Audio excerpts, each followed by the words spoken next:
All right, welcome everybody to another episode of the Inside In Tennis Podcast. Mitch Michals here, all part of the Believe Network, where we have tons of great content and great stuff to talk about in the tennis world here. Joining now as we gear up for the North American Hardcourt Swing.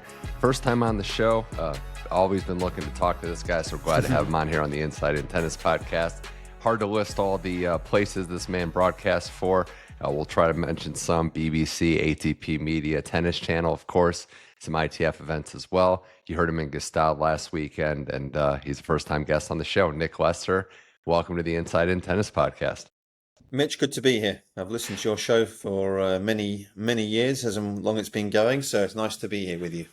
Well, I appreciate that a lot, and as I said, it's very good to talk tennis with you, and I think to get the backstory as a first-time guest, I know, in digging into your background, not just the voice, like a lot of great play-by-play guys, it seemed like this sport, and more than other sports, you played the game at a high level, were a professional, and had an upbringing. So I do want to ask where that came from. When did you first discover tennis and, excel at it as a player, but that origin story into you playing tennis? Yeah, so, my background really was, I played a lot of different sports as a kid, tennis, soccer, as you guys would know it. I played squash over here.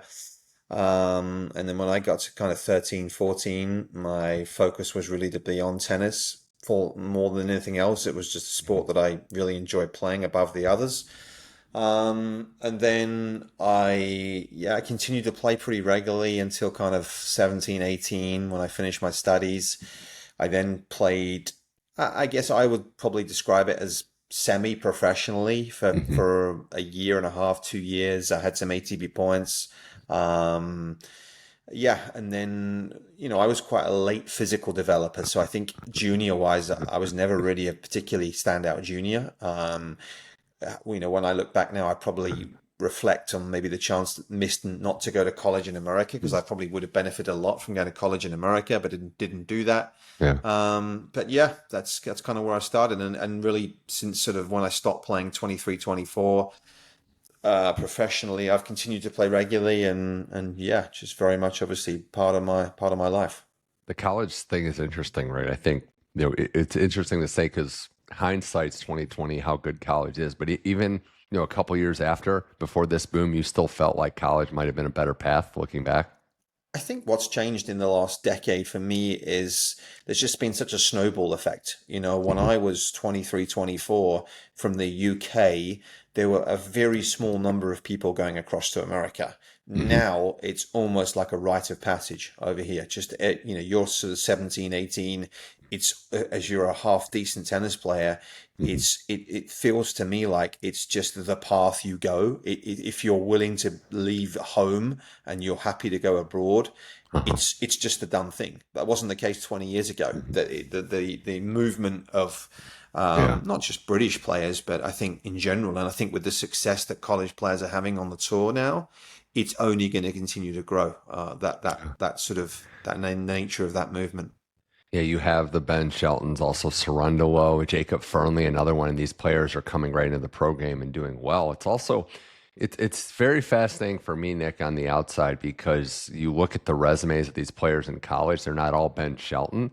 Some of the best pros weren't necessarily lighting it up, relatively speaking, on the college front. So I'm looking at it thinking it was maybe maturity, learning how to be a professional, learning to develop things in your game.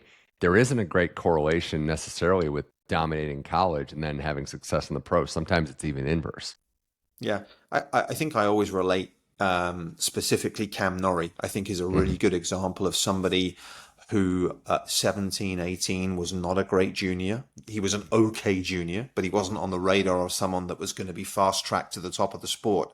Yeah. And I think if people are being honest, back then when they saw him play, they would have found it far-fetched to see Cam as a top 10 player in the world, which is where he ended up. And I think by his own admission, obviously, he would be the first to suggest that if it wasn't for those 3 or 4 years he spent in college, growing up, maturing physically, mentally, being around good people. And I think that's crucial. We talk about college tennis. what's also important is to get the right college for the right person, right? It's not just a one size fits all. I think it's Yeah. important you find the right coaches who can develop your game. Cam obviously found that, and we've seen Jacob Fernley tread exactly the same path. TCU seems to be a pretty good hotbed right now Yeah. Yeah. for players to come from. Yeah, TCU. You got those areas too, like TCU, Baylor. It seems like all the SEC schools are really doing tremendous work.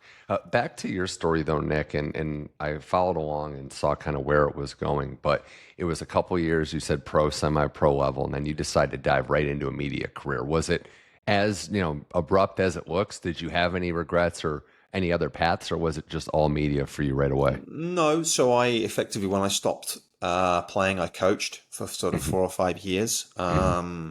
in London, just to sort of keep the income flowing in. And broadcasting wise, my broadcasting career really started right at the bottom. I started in what you guys would know as kind of regional radio station over here. I worked for them on a weekend while I was sort of Yeah. coaching at the same time. So I did that for sort of 2 or 3 years. Okay. I had no broadcasting experience at all until I started there. I had no journalistic background. It was all kind of learning on the job. So I spent about 2 years working in local radio. I then got some work in London for a news station that was expanding their sports Yeah. coverage. So I was able to sort of learn the journalistic side there over the weekends. This was when I was sort of mid 20s. So Hmm. I was able to sort of complement a bit of coaching by Hmm. bringing some money in whilst trying to get some broadcasting experience. And then my big break really in sort of television wise for tennis was really the expansion of ATP media. When ATP media started to do the 500s, the 250s, there was just more opportunities for work in London. And I happened to sort of get more experience through them, and that then snowballed to other things, Sky Sports and all the other, sort of broadcast Yeah. partners that I've worked with over the years. So I think that if I look back at where my broadcasting experience grew, it was definitely in line, I Yeah. think, with ATP Media expanding their coverage as the tour got bigger. Obviously we were fortunate to have Federer, Nadal, Djokovic, and Murray just taking the sport to a whole new level when I was sort of starting almost around 2009, 2010. So therefore, broadcast partners wanted more of it. And I think that definitely helped me in terms of the amount of commentary work there was. And then I Yeah. was able to sort of springboard off that. Yeah, I saw that like a 4 hour Saturday night radio. It was a Saturday radio show. I mean, that is, Exactly. especially in Yeah. America, that'd be starting at the lower end and working your way up and missing those Definitely. weekends to Yeah. to work. Yeah. Definitely. No, and it's a cool story too. Like you were able to work your way up. There was opportunity there. You mentioned ATP Media, but in terms of Nick finding your voice and your style, because you said it, like not really formal training, no background. How hard or how challenging was it to find your broadcasting style? I honestly think I never stop learning from that regard. I think I'm always trying, even now, sort of 17 years of tennis broadcasting under my belt.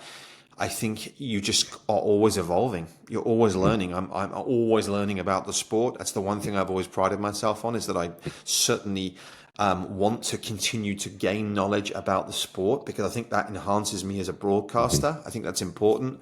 Obviously, I come at it from the play-by-play guy, as you Americans would probably know it more of. So I'm not the expert. I am always sitting next to someone that has been on the court, has played the biggest matches.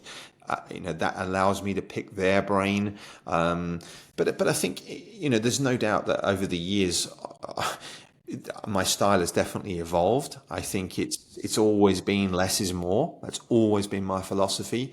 It's always been a case of understanding that the I always ask myself, why are people tuning into tennis? Why are they tuning in? They're not tuning in to listen to me. They're tuning in to watch the tennis. My job is a complement. My job is to complement the tennis, and I think this is so important, that because I think it's very easy to get trapped as a broadcaster into thinking, well, I'm being paid to talk, so Yeah. therefore I have to talk a lot. But actually, it's almost the opposite. I think it's understanding when to pull back as a broadcaster, when to be able to let the tennis talk for itself. That's crucial.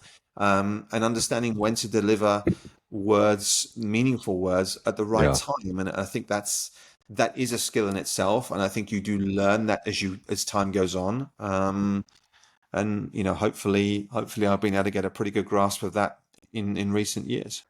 Yeah, when you spend so much time on the microphone, years and even week to week matches, you're going to make mistakes. You're going to have moments you'd like to have back, or maybe spoke clearly. And I think that's part of it too, is having a thick skin, knowing that you're chasing, like, just like a player, right, Nick? Like, you're chasing perfection. You're never going to ultimately get there, but you want to keep progressing along the way. So I think that's an important lesson too. And I also think you mentioned it, different partners you have, whether it's legends or different colorful characters, you're kind of blending in. It's another skill you have, and top play-by-play guys have, to blend their voices with the characters that they're calling matches with.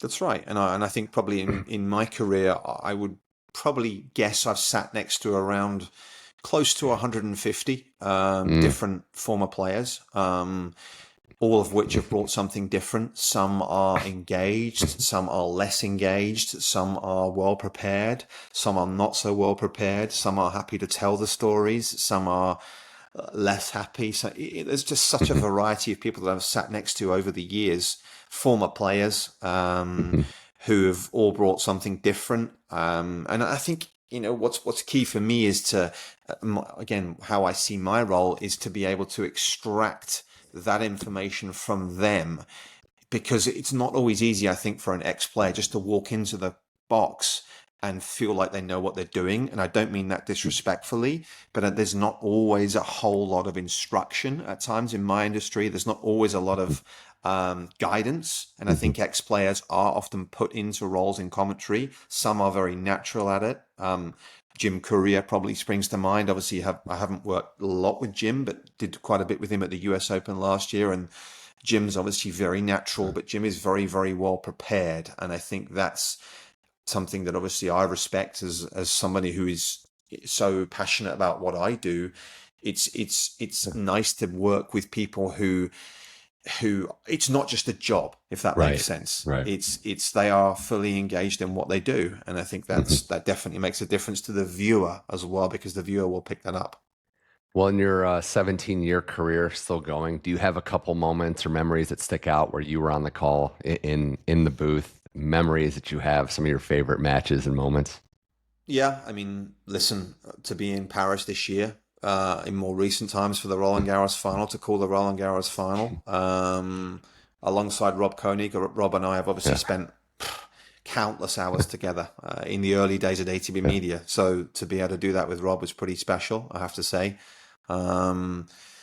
So many great times. I mean, traveling the Masters 1000s, probably ironically how it's changed a little bit for me is that when I first started, I was traveling to all the Masters 1000s and not so much the majors. Now, ironically, I actually travel to all the majors, but not the Masters 1000s, because we do a lot of the Masters, certainly in London, remotely, whereas now I do the majors.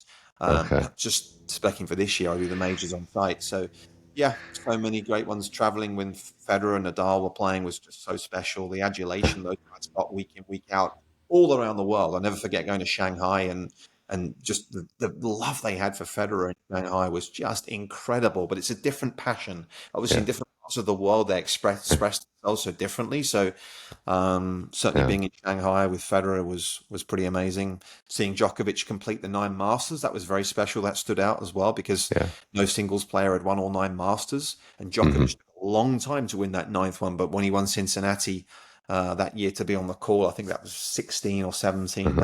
That was one that stands out as well.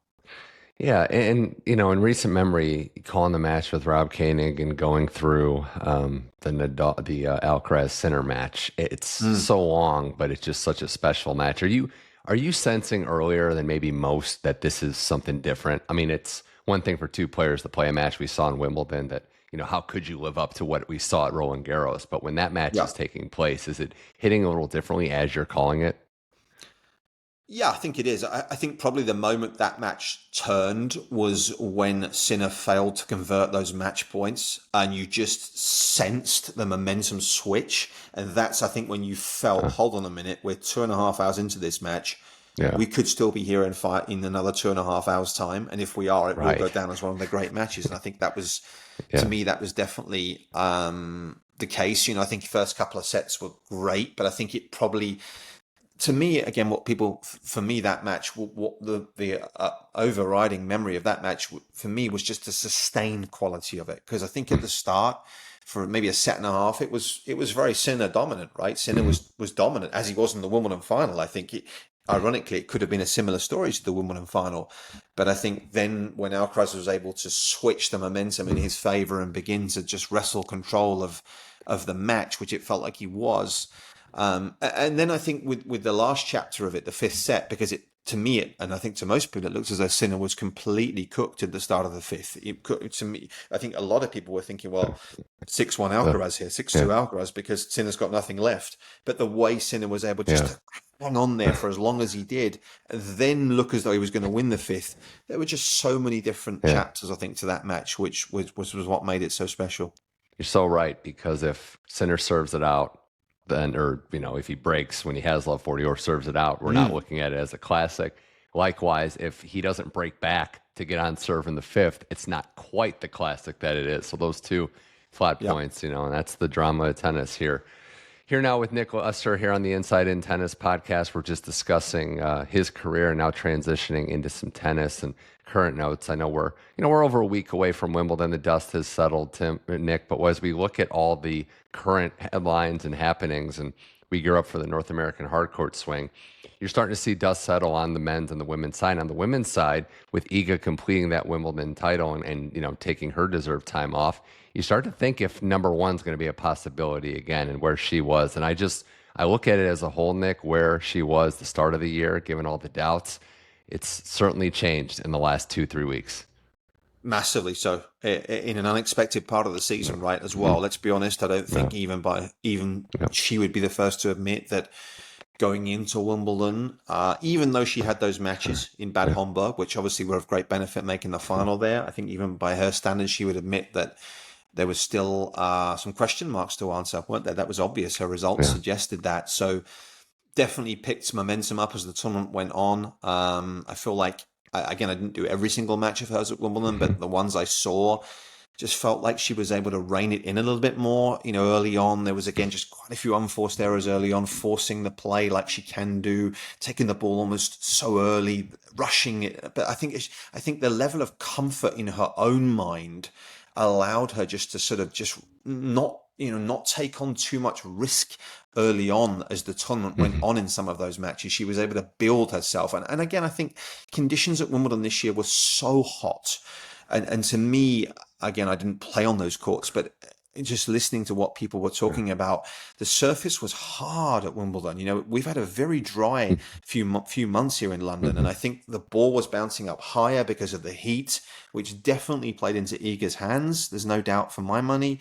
And I think all those put together, the match with Collins felt like a big one, didn't it, for her to beat a player who has, the sort of player that has beaten her before in the past, who's taken the racket out of her hands. So to get that confidence, and to sort of see it all the way through, it was very impressive. And would it be a surprise to see her back to close to number one at the end of the season?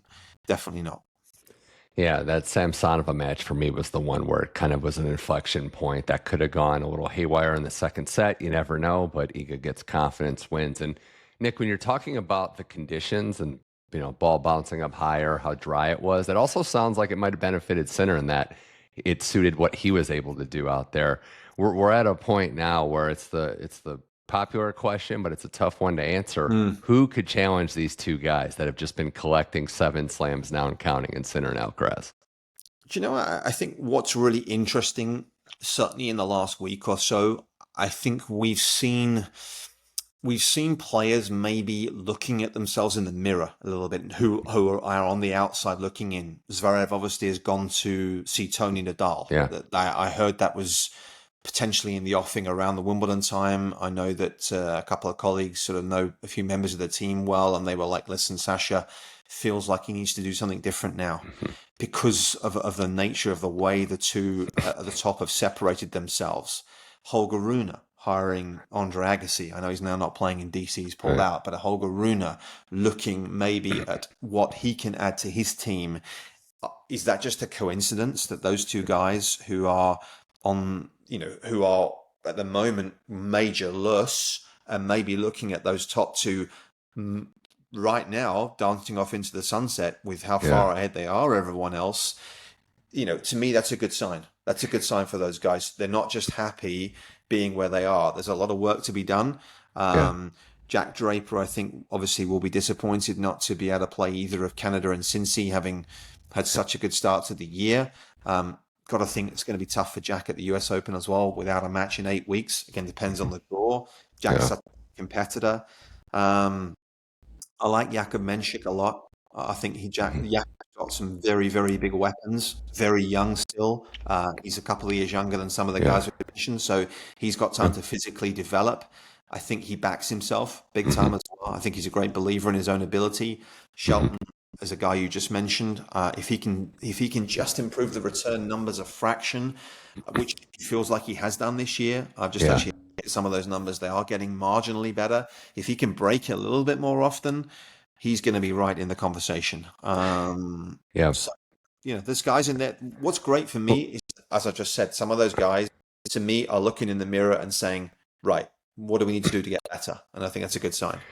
the older of the players you mentioned, yeah, they realize time is ticking. They don't have the runway that some of the other players do. And yeah, the hard part too is, as you know, they're not just chasing a set level. These players are getting better every week, it seems. So you have to be a disruptor. You have to find a way to succeed out there. And, for a couple of the players you mentioned, I'm with you on Menchik, although he's had some tough losses at majors now. There's been a couple this year where even after he's done well early, it hasn't Yeah. gone his way late. So there's things for him to figure out about being a professional, as you said. And with Draper, I'm with you on his game, and he had such a great year last year, but no reps coming in, the disappointment in the last two, and also the pressure, right, Nick, of having to defend U.S. Open semifinal points. So there's a lot more pressure riding on Jack Draper than before.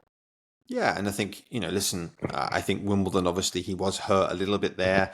He played Marin Cilic, who played at the top of his game. We both know there aren't an abundance of great players on grass with history on grass, but Marin is one of those players who came in with a lot of reps. So that was a tough draw for Jack.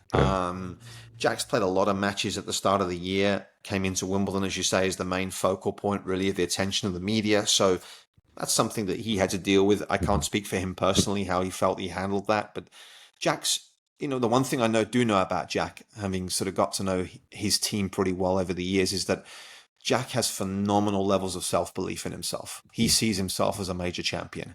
And I think that is a big part of the battle. He feels as though he is up there with the very best players in the world. I think we've seen him obviously going and win Indian Wells and everything else that he achieved this year. Great run in Madrid. Maybe just those first 6 months have just caught up with him a little bit physically. He's in great shape. I think he's done so much good work off the court.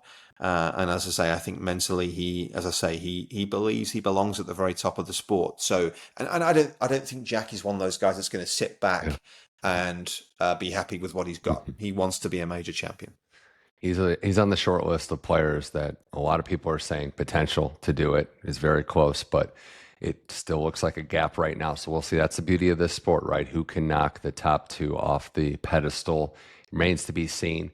Before we get into some current tournaments and events, I do want to look back last week because we had, the real start of some things on the hard court. We've also had some clay events, but just want to talk about some of the players that did well last week. And in Los Cabos, Nick, it was Denis Shapovalov getting back to the winner's circle for the second time this year. He moves up into the top 30 now in the rankings after beating Alex Kovacevic.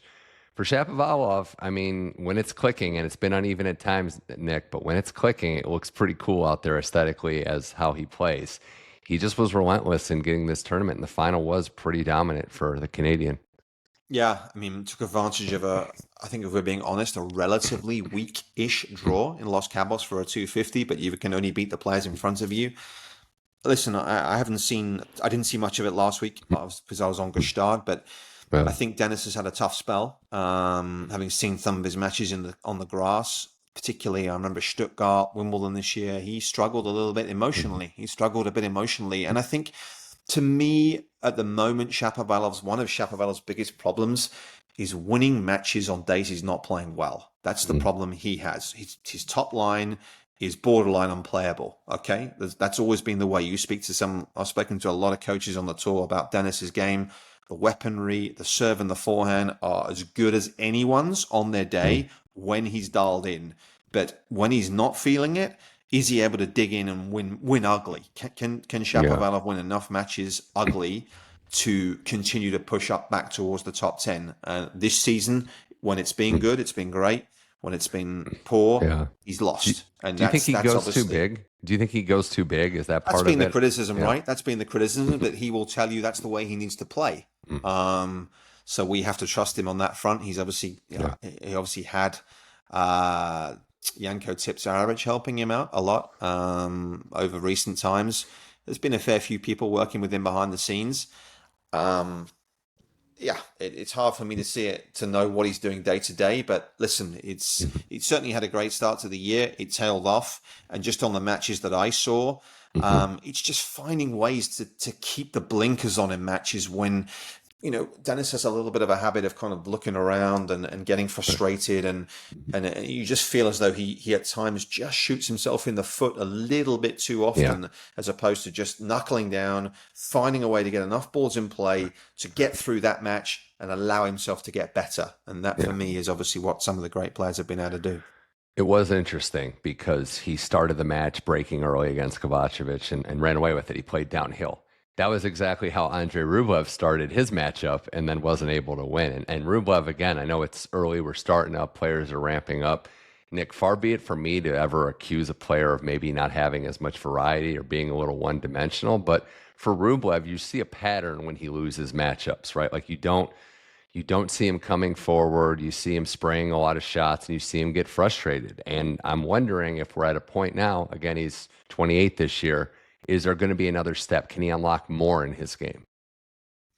And I think that's a conversation we can have around 4 or 5 guys, right, as well. I think at the moment, Medvedev's in that conversation. Right. Tsitsipas is in that conversation. Zverev's in that conversation. There are at least 5 or 6 guys there who have done extremely well in this sport, have been top 10 players, who have made a lot of money. But have they looked to move their game forwards continuously? And I think that is maybe catching them out right now. I did actually, again, didn't see much of Rublev last week, but from what I saw, the bits at Wimbledon, he was actually coming in quite a bit at Wimbledon, coming in more. And I believe that Marat Safin is encouraging him to do that. So it'll be interesting to see what sort of impact Safin can have, because, again, everything I hear about that relationship so far is pretty positive, alongside, obviously, Fernando Vicente, who certainly shouldn't be forgotten for the work that he's done. Rublev has got an abundance of weapons. Again, a serve and a forehand that is perhaps as good as it gets in men's tennis. But has he, as you say, has he looked to add an extra layer to his game? And I think the question mark for a lot of these guys is, and again, just sort of being around the sport, is that there is a slight fear for some of these guys that they're sort of 5, 6, 7 in the world. They're earning millions and millions of dollars playing the way they are. So some maybe are asking themselves, well, why should I change? Why should I change? And I guess that's where, that to me is where the risk and reward comes into play for some of these top players. We saw Sinner make a change to the serve that Darren Cahill so fascinatingly said they were going to do at the end of the season, but they wanted to do it after Roland Garros 2 years ago. And he made that change, and suddenly he was a very different player. So he was willing to sort of take that risk in order to get better. And I think some of those other guys haven't necessarily been willing to do that over the last couple of years. Medvedev, obviously, right now is at a bit of an impasse. Back-to-back first-round losses at majors. That's not something that he's used to. And I notice he's trying a different racket right now. That seems to be another common theme. Players are looking to change the equipment, aren't they, to get a bit more help. So, it's in many ways, it's a fascinating North American summer coming up for a selection of these players who maybe are a little bit on the slide right now. Well, it's funny you say that too, because it's hard to tell any pro athlete you need to take a step back to take 2 steps forward, because in tennis, where the season keeps going, that's saying you're going to lose, you're going to start to struggle a little bit more. My counter to that would be, if you look at other athletes, the best example would be Tiger Woods when he was on top, was changing his golf swing because he thought he needed to unlock something else. So it's a tough decision to make, but as we said, the top players are pushing the sport forward, and we've got a hungry crop of young players, young men and women coming up. So I do feel like evolution is part of the key to that. So With that said, though, Nick, you were in Gstaad, and I wanted to mention some of the other champions this week. We had in Gstaad, it was Darderi winning. Luis Boson wins in Hamburg, gets her title after becoming the wild card sensation there. In Romania, Bagu won that title on home soil, but you were in Gstaad, and it was Alexander Bublik winning a clay court title. And again, a very unique, a very cool player to watch. But I do feel like, and you can correct me if I'm wrong, seems like he's a different type of guy right now. The confidence is there. He's digging into matches. It's just really cool to see Bublik, hunker down and win some of these long matches. Yeah, I couldn't agree more, especially coming off the back of a first round loss at Wimbledon, right? Because when that draw came out, everybody in the Wimbledon was looking at that section saying, oh my goodness, Draper's got to play Bublik in the third round. Neither of them made it past the second round. So it's funny how we look at draws, right? Yeah. Sometimes we get a bit of ahead of ourselves.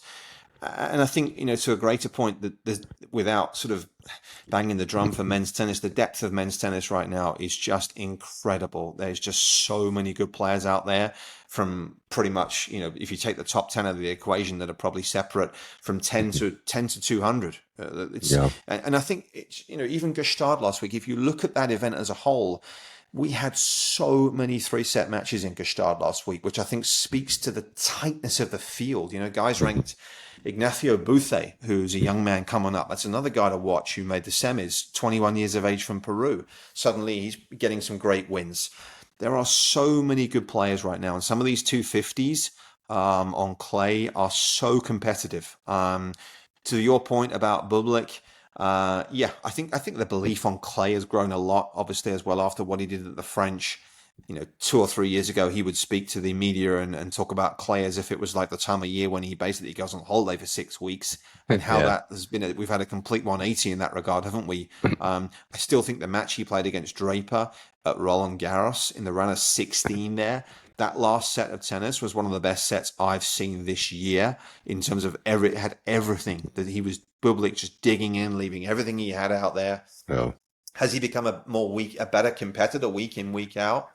Probably yes, just purely from maturity. But another guy who changed rackets, I don't think enough has been talked about that with Bublik. Again, he's not really talked about it, but he made a racket switch in March this year, and I think it was to a slightly bigger head. Again, he'd have to answer that question, but it looks as though he's getting more pop out of his game as well. So he's made the change to try and get a racket with a bit more fizz off it. And that's helped his game a lot. There's been a massive upward curve since then, obviously, since he made the final of the Phoenix Challenger.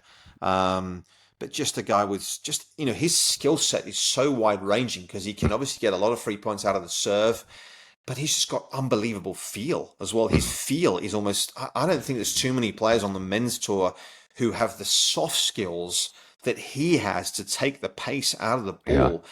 Pretty unique in that regard. I mean, he's almost not quite Federer-esque, but it's not far off in terms of ability to change the pace. And obviously on a clay court, that comes in pretty handy. The racket changes being this new phenomenon where we're seeing players make switches, I think, more frequently. Even we saw, I think Medvedev was changing mid-match, which is pretty remarkable. Yeah, it goes back, you mentioned Federer, right? When Federer finally made the change, then all of a sudden the backhand came together. I think that might be the new normal, Nick, where players, if there's something off with their game, they might change the dimensions of their racket to try to find something. Yeah, especially someone like Medvedev right now, because Medvedev's ball speed is not what everyone else's is. Medvedev's relied on using pace, but when he's in a situation where he's having to generate, that's been tricky for him. So it wouldn't be a surprise for him. I know he's been quite reluctant at times. As you say, he's a pretty deep thinker, is Daniil. So it'd be good to get his take on what he's sort of looking for from the racket. I did his first round loss at Wimbledon this year to Bonzi, and the tactics Bonzi used were very similar to what a lot of the players are doing against Medvedev right now. They're using the wide serve on the deuce. They're getting him out of position. They're coming in. They're rushing him. They're taking his time away, and they're making him look uncomfortable. And that has been a bit of a tried and tested formula against Daniil. Obviously, it's not as easy to execute as that. Bonzi played a great match that day. But I think he's a guy that, may look to try and change the equipment a little bit. His serve numbers have obviously come down. But a big summer for Daniil. I think a big North American summer coming up for Medvedev. He wants to try and reestablish himself. Who would have thought the guy wouldn't win a title in 2 years? That's incredible. I mean, how prolific he was 20 Yeah. plus titles in a 5-year career, and here he is 2 years on without a title. That's got to be pretty tough to take from his point of view. Yeah, hasn't even made many finals either. That's the other thing. So, but we'll see. There's opportunity because, as I mentioned, we're in the Citi Open week now. It's a great loaded field. But then Canada coming up, and one of the topics I had, Nick, was all the top players, mostly on the men's side, but a lot of players not playing in Canada. Unfortunate for the tournament, but the list and the hits just keep on coming when you talk about Sinner, Alcaraz, Djokovic, Draper. And then there are others, but those names and for different reasons, with Djokovic, there's age and there was the groin injury at Wimbledon. Draper, we alluded to. Alcaraz just flat out said, I need to rest and I need to reset and gear up. So when you have these discussions about how long the tennis season is and how these expanded draws have taken virtually every Masters and made it even longer, I think there's a direct correlation. It's easy to see why players are prioritizing events, and unfortunately, a lot of them not playing a premier event in Canada. And I think Canada's in an unfortunate spot, isn't it? As you say, what'll be interesting for me, Mitch, is this year I'm not massively surprised. Those guys have pulled out. It's so early after Wimbledon. Next year we have an extra week, don't we? We have a 3-year gap, a 3-week gap next year after Wimbledon. The calendar shifts slightly next year. So it will be interesting to me to see if anything changes next year, whether these guys do utilize that extra week. Am I surprised that those players have pulled out? No. What are the reasons? Listen, obviously going back onto, I think there's two things in play here for me. Obviously going back onto hard courts is not a bigger transition for most of the tour. Right. The tour's played 70% on hard, right? So you don't really need to play 2 Masters on hard to get your feet on the surface again. So therefore, Cincinnati's going to be enough for a lot of the guys going into the US Open. And if it's not, they can play Winston-Salem anyway, or they can play some, whatever they want to do, the mixed or whatever at the US Open. So it's a shame. Are the 12 days to blame? Quite possibly. Yes, quite possibly. Again, I don't know. You'd have to ask those guys for their opinions. Everyone seems to be talking about how the fact that 12-day Masters are tougher. I have not heard too many players that have said the opposite. Medvedev, I think, is maybe one exception who said he prefers it slightly, but again, who knows? I think it's just a case of more time. You have to be switched on for longer, obviously. Right. Yeah, it's majorly disappointing for Canada. Obviously, it's the pinnacle of their year up there. They rely obviously on growing that event and everything else, but. Yeah, it's just the nature of the beast. It's not the first time this has happened to Canada, is it, either? No, it isn't. It's happened fairly consistently. And if you think about it too, it makes more sense. If you're only going to play one, you play the tournament it's closer. You have the week to reset. Like Cincinnati just falls better in the calendar too. These are unique circumstances too, right? Like Sinner has an elbow thing he wants to be in, and again, we're leading up to a major. It happened in the clay events. We saw it in the lead up to Roland Garros too. So it is unfortunate, but there's still an opportunity. Looking at the seeds, you had Zverev as a top seed. Shelton's in the top 4. I saw Tiafoe and Casper Ruud at 7 and 8. So there will be opportunity for players to get back on track and gain form going into a U.S. Open. Yeah, and I think we've probably got one eye, maybe a little early, but we've got one eye on Turin now as well. We've got 3 of the 4 majors down, so massive opportunity for someone to put a chunk of points on the board with Turin in mind as well. It's going to be pretty tight. I think that race could be quite tight this year. It's not been the sort of top 8 players have been fairly locked in the last few years, largely from memory. So there's that element to it as well, right? Because players can get 1,000 points here. Jack Draper's going to feel like he's a little bit vulnerable. I've just looked at his points tally. He's about 2,500 points on the board, so he's got a good shot. But I think that's obviously a factor as well. And yeah, you're right. We look at the Masters 1000s over the last 4 or 5 years. I mean, it's been a complete flip, hasn't it, of the script? When I was traveling for pretty much a decade from 2009 to 2019, we could pretty much lock 4 guys in for the semifinals every single Masters virtually. And that obviously that's done a complete 180 now. There's just a wide open field. Couple more things with Nick Lester here on the Inside in Tennis podcast as we gear up for the North American hard court season.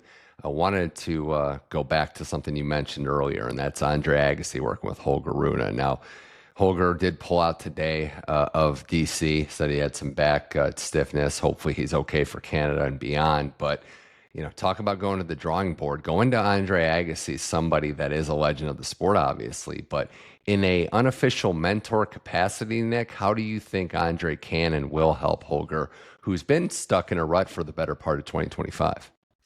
Listen, everything I hear about Andre through the grapevine and through coaches that have sort of been around him is incredibly positive. A guy who sees and understands the sport like very few others do. Obviously, when we look at a coach and player relationship, the relationship is the most important thing, Yeah. right? The Yeah. processing of information from one to the other is everything. It's, people often talk about what makes a good coach, or X player will fit Y Yeah. player, or it's not always the case, right? Because the player and the coach have to be on the same page. There has to be a level of chemistry. There has to be full buy-in from the player.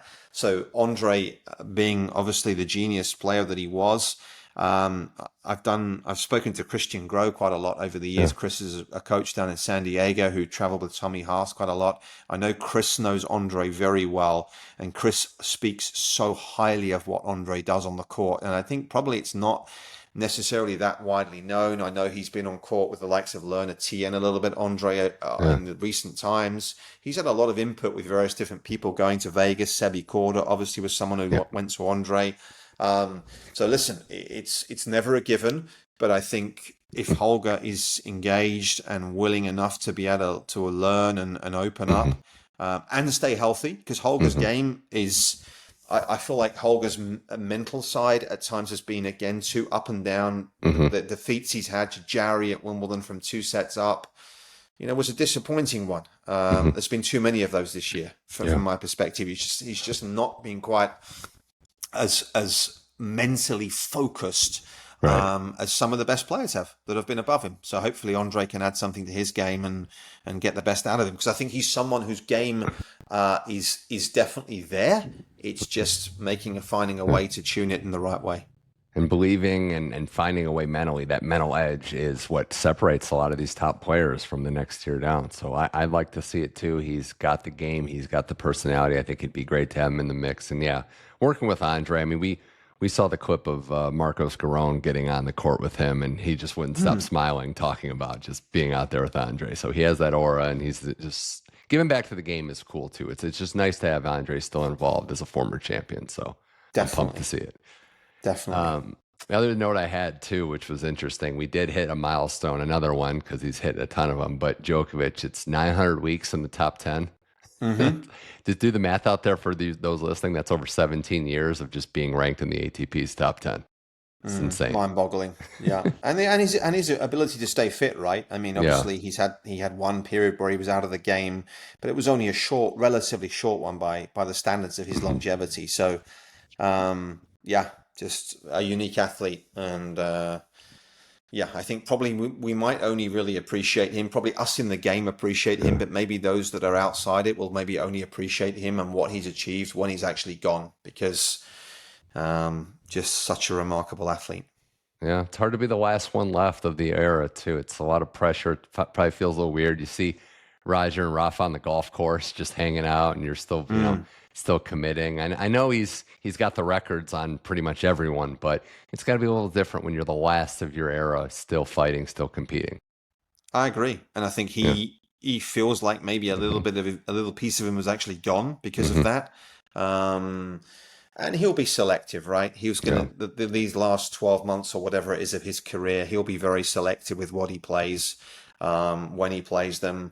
So I think it's just a case for him of trying to find a way to keep the juices flowing. That will all be around the majors, probably. How much he wants to continue is entirely up to him, right? It feels like he's talking as though he was certainly talking at Wimbledon, as though he wants to come back next year. So maybe on the horizon, 12 more months of him giving everything he has at the majors if the draw opens up, right? If one of those top two guys does lose early, he's the third best player at the moment.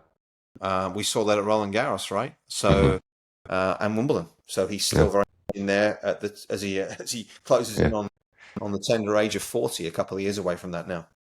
Yeah, is he all right? Is he accepting of the fact that he's not going to be one of the top two players in the world? Still is very much a factor. Can he put his body? Is he willing to put his body through the rigors of being a pro tennis player and give himself a chance, even if it's a small one, to win another major? That's a question for only him to answer. So I'm going to follow along like everyone else. Nick Lester, this was a blast. But before I go, anything from this week that's got your eye so far starting the Citi Open? We've got clay events. I saw Stan win a match in Umag, which was great to see. Yeah. Stan Wawrinka still competing. But anything else stand out to you? I mean, listen, just watching from home, the crowds in DC have been incredible this week, right? I love to see how popular these events are. Mark Ein obviously has done a great job in DC. He loves his tennis, someone that's building a great product there. Venus, obviously, at 45 years of age, getting a win in doubles yesterday. I mean, how cool is that, really? Yeah. Whatever you think of her still playing, it's great. She has the passion to go and play. Great. She wants to pick up a racket and still go and enjoy and still find a way to win. So certainly looking at that just how healthy the sport is over there. And I'm pretty sure as well, Mitch, that it's going to be the same in Canada. We're going to have great crowds in Canada. It's a shame those big guys aren't there. But I think, judging by the curve and the growth of some of these Masters 1000, Cincy as well, I think the sport in general, from a fan base perspective, is in good health. And I think that's good news long term. It certainly is. It's across the board. It might not have the icons, although we've got icons in the making on their way to being legends. And it's just really fun to see the support tennis has got. You watch Venus Williams play doubles. You see the crowds, but then you hear the crowds. That's why she got the wild card. That's why they want her still involved in the sport, what she brings to it. It was really cool to see. And yeah, Canada's going to be the same too. They did just win the Hopman Cup. So Felix and Bianca Andreescu, coming into their home tournament with a little momentum there as well. That's right. And wouldn't it be great if Felix and Denis or whoever it may be play well in Canada? Because I think I'm right in saying Raonic was the last guy to make a really deep run there. Pospisil, I think, did one as well. But Felix has got a poor record in Canada, so he's overdue a good run. And I like Felix a lot as a guy. I think he's one of the most humble players, down to earth guys, and I'd really like Felix to go well there. It'd be great, I think, if he could sort of get his emotions going in Toronto. It'd be great. It'd be great for the sport as well. Nick Lester, this was a blast. We'll have to have you back on soon if you're up for it. But where can we catch you next? Where can we find you on the call next? So I'll be doing the world feed for Canada starting on Sunday evening. So that'll be me and the team there covering that event. There's a big group of us covering next week. So looking forward to getting going. All right. All the best, Nick Lester. This was a blast. Thanks for coming on, dropping some knowledge here on the Inside In Tennis podcast. Really appreciate it. Pleasure, Mitch. That was Nick Lester. This was the Inside In Tennis podcast. We are available on all your podcast platforms, so just go to Apple, Spotify, iHeart, wherever you get your shows. Subscribe to the show. Just find Inside In Tennis podcast. Leave a nice rating and a review. And subscribe to the YouTube channel as well. At Mitch Michals is the channel there for the full video episode of this and the entire catalog of episodes. We're back in a little bit. Another episode is always on the way. For Nick Lester, I'm Mitch Michals. This was the Inside In Tennis podcast. Thank you for listening. I'll talk to you soon.